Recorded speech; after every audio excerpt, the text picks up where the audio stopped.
Sei stato muschio, lentischio, grandine, falena, ginestra e prima ancora silenzio.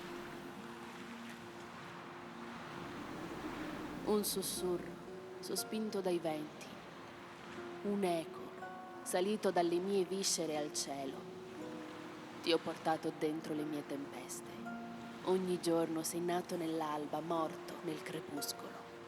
Nulla ti appartiene, tutto ti appartiene. Ogni ramo, ogni roccia porta scolpito il tuo ricordo.